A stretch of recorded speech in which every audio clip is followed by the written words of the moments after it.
Friends, बात करूंगी आज एक ऐसे पावरफुल जैविक फर्टिलाइज़र के बारे में जिसके उपयोग से प्लांट में बहुत अच्छे आकार के फूल आएंगे, प्लांट की ग्रोथ तेज़ होगी और प्लांट में किसी तरह के इंसेक्ट अटैक हैं या फंगस की समस्या है तो वह भी दूर होगी। क्योंकि ये जो मैं फर्टिलाइज़र बना रही हूँ वो बहुत ही अच्छा इंसेक्टिसाइड का भी काम करता है और इसके साथ ही उसमें बहुत अच्छी मात्रा में nitrogen, potassium, phosphorus, magnesium, calcium जैसे कई मैक्रो और माइक्रो न्यूट्रिएंट्स होते हैं जो कि प्लांट में ज़रूरी पोषक तत्वों की कमी को पूरा करते हैं। इसलिए यदि आपके प्लांट में फूल नहीं आ रहे हैं या पत्तियां पीली पड़ रही हैं, प्लांट में बर्ड्स ड्रॉप प्रॉब्लम है और ग्रोथ रुक गई है, तो अभी आप इस समय इस फर्टिलाइज़र का यूज़ करें, प्लांट की सारी समस्याएं खत्म होंगी।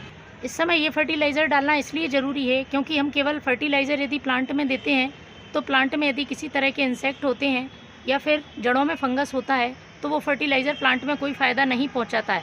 इसलिए ज़रूरी है कि हमें फर्टिलाइज़र के साथ साथ प्लांट में इस तरह की चीज़ें इस्तेमाल करनी चाहिए जिससे कि प्लांट में मिट्टी उपजाऊ बने और किसी तरह की फंगस या कीड़ों की समस्या नहीं हो। तो ये फर्टिलाइज़र प्लांट की मिट्टी को उपजाऊ बनाएगा और प्लांट की जड़ों में लगने वाली फंगस को ख़त्म करेगा।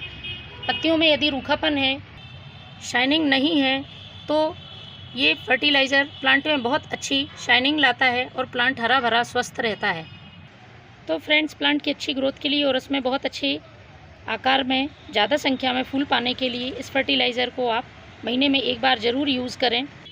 इसके पहले आपको 1 से 2 काम अपने प्लांट पर करने हैं। प्लांट को आपको धूप में रखना है। फूल वाले पौधे धूप में अच्छी फ्लावरिंग करते हैं। इसके साथ ही जो दूसरा काम है वो है मिट्टी की गुड़ाई।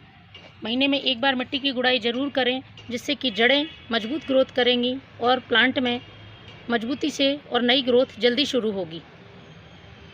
पानी देते समय इस बात का ज़रूर ध्यान रखें कि पानी की मात्रा ज़्यादा ना हो। यदि प्लांट में पानी की मात्रा ज़्यादा होती है तो जड़ें सड़ जाती हैं और प्लांट अपनी ग्रोथ रोक देता है। तो चलिए मैं बताती हूँ आपको किस तरह से इस फर्टिलाइज़र को बनाना है। इसके लिए हमें लेना है एलोवेरा। तो मैंने ये एलोवेरा की एक लीफ ले ली है और लीफ आपको ऐसी लेनी है जिसमें जेल की मात्रा ज़्यादा हो। एलोवेरा में बहुत अच्छी मात्रा में पोटेशियम, फॉस्फोरस, मैग्नीशियम, कैल्शियम जैसे 20 प्रकार के मिनरल्स पाए जाते हैं। इसके साथ विटामिन्स भी होते हैं, तो हमारे प्लांट की ग्रोथ के लिए बहुत अच्छा काम करता है ये फर्टिलाइज़र। इसके साथ ही यदि इंसेक्टिसाइड या फंगिसाइड की बात करें तो एलोवेरा में इंसेक्ट खत्म करने की भी ताकत होती है। किसी भी तरह का जड़ों में फंगस हो या पत्तियों में इंसेक्ट हो तो उसको दूर रखता है। पत्तियों पर चमक लाने का काम करता है। प्लांट यदि मुरझाया हुआ है, रूखा रूखा लग रहा है, तो आप इसके जेल का स्प्रे भी यदि अपने प्लांट पर करते हैं तो पत्तियों पर बहुत अच्छी शाइनिंग आती है। चलिए शुरू करते हैं। इसे किस तरह से बनाना है। तो इस एलोवेरा की पत्ती को छोटे छोटे टुकड़ों में काट लेना है। यदि आप ज़्यादा मात्रा में यूज़ करना चाह रहे हैं तो फिर आप 2 से 3 लीफ ले सकते हैं। तो इस तरह से छोटे छोटे टुकड़ों में मैंने इस एलोवेरा को काट लिया है। अब हमें एक खाली जार लेना है और इस एलोवेरा को हमें इस जार में डालना है। इसके बाद इसमें जो ज़रूरी चीज़ डालनी है वो है गुड़। गुड़ यदि पुराना हो तो बहुत अच्छी बात है। जो काला गुड़ आता है वो प्लांट में और ज़्यादा फ़ायदा करता है। तो गुड़ का काम क्या है हमारे प्लांट के लिए, क्योंकि कई लोगों के डाउट्स होते हैं कि प्लांट में चींटियाँ लग जाती हैं यदि गुड़ डालते हैं। तो आपको गुड़ इस तरह से नहीं डालना है। जब गुड़ फर्मेंट हो जाता है पूरी तरह से तब इसमें किसी तरह की चींटियाँ नहीं लगती हैं।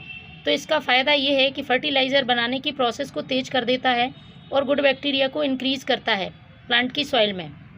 इसके साथ ही इसमें कई पोषक तत्व भी होते हैं जो कि प्लांट में फ़ायदा पहुंचाते हैं, लेकिन इसको यूज़ करने का तरीका जानना बहुत ज़रूरी है। आप यदि कच्चा गुड़ यूज़ करते हैं तो प्लांट में चींटियाँ भी होंगी और इंसेक्ट फंगस भी हो जाएगा। तो इसको फर्मेंट करने के लिए आपको इतना टुकड़ा बहुत है, इससे ज़्यादा यूज़ नहीं करना है। तो मैं इसको थोड़ा पीसकर यूज़ करूँगी जिससे इसका काम जल्दी शुरू हो जाएगा। और इस गुड़ को हमें इसमें डाल देना है। इसके बाद हमें इसमें पानी डाल देना है। अच्छी तरह से पानी भरकर इसे हम ढककर रखेंगे 2 दिन के लिए। 2 दिन में ये अच्छी तरह से फर्मेंट हो जाएगा। उसके बाद प्लांट पर यूज़ करेंगे। 2 दिन बाद देखेंगे तो कुछ इस तरह से फर्टिलाइज़र बनके तैयार होगा। इसका पूरा कलर चेंज हो गया है। अब हम इसको छान लेते हैं। इसको डायरेक्ट प्लांट पर यूज़ नहीं करना है। छानने के बाद हमें इसे डाइल्यूट भी करना होगा क्योंकि ये चिपचिपा होता है। एलोवेरा में जो जेल निकलता है वो चिपचिपा होने की वजह से प्लांट को ख़राब भी कर सकता है, इसलिए आप इसे डायरेक्ट यूज़ नहीं करें। ये देखिए, आप देख रहे हैं कुछ इस तरह से ये इसमें से चिपचिपा जेल निकलेगा। तो अब हम इसमें पानी मिलाएंगे। ये हमें फर्टिलाइज़र मिला है। जितना भाग आप फर्टिलाइज़र का यूज़ कर रहे हैं उसका 3 गुना आपको सादा पानी मिलाना है। इस तरह से ये हमारा फर्टिलाइज़र तैयार है। इसे आपको अपने प्लांट की सॉइल में पॉट की साइज़ के हिसाब से डालना है। तो फ्रेंड्स, इस तरह से इस फर्टिलाइज़र का आप भी यूज़ करें। थैंक